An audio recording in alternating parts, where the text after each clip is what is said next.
প্রযুক্তির উন্নয়নে হাজার মাইল দূরে থাকা স্বজনও যেন আছেন ধারে কাছে। স্কাইপ, ভাইবার সহ বিভিন্ন অ্যাপ্লিকেশনের সাহায্যে এখন প্রিয়জনকে দেখা এবং তার সাথে কথা বলেন অনেকেই। প্রথম বাংলাদেশি হিসেবে আমেরিকার সিলিকন ভ্যালিতে কর্মরত শাহ তালুকদার তৈরি করেছেন তেমনই এক application.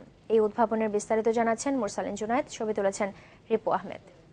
Those were the main difficulties. Also, the girls coming to the session when there was a storm or a strike or this or that made it really difficult for everyone. 4 বছর আগে পিতার জন্মভূমিতে এসেছিলেন Leila Talukdar দরিদ্র জনগোষ্ঠীকে ইংরেজি শেখানোর জন্য।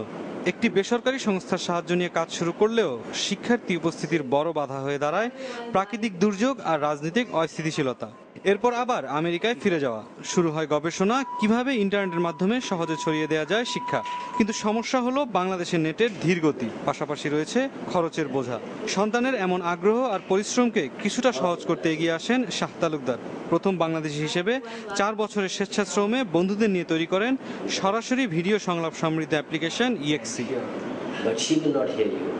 তথ্য প্রযুক্তির যে সময় পার করছে বিশ্ব, সেখানে স্বজন, বন্ধু আর সহকর্মীদের সাথে চলমান বা জীবন্ত ছবি দেখার পাশাপাশি কথা বলার জন্য ইতিমধ্যেই জনপ্রিয়তা পেয়েছে স্কাইপে, ভাইবার, ট্যাঙ্গো, ইমো নামের অ্যাপ্লিকেশনগুলো।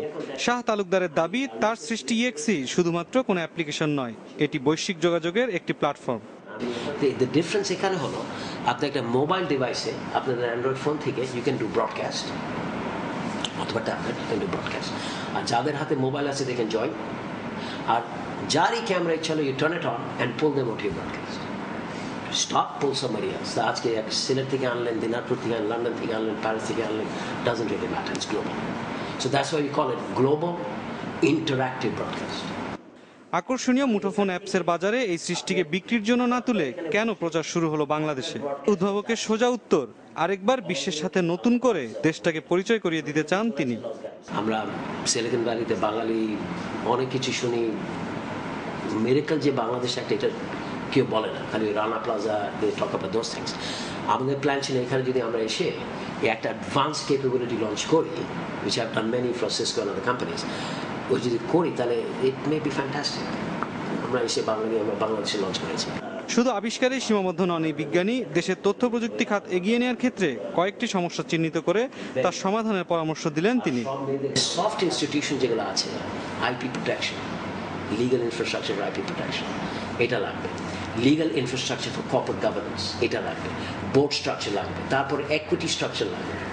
এই সফট ইনফ্রাস্ট্রাকচারগুলো যদি আমরা ওই হাইটেক পার্কের মতো করি, we also have this infrastructure change and policy that supports it.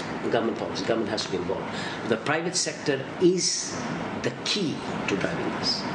মুরসালিন জুনায়েদ, চ্যানেল 24, ঢাকা।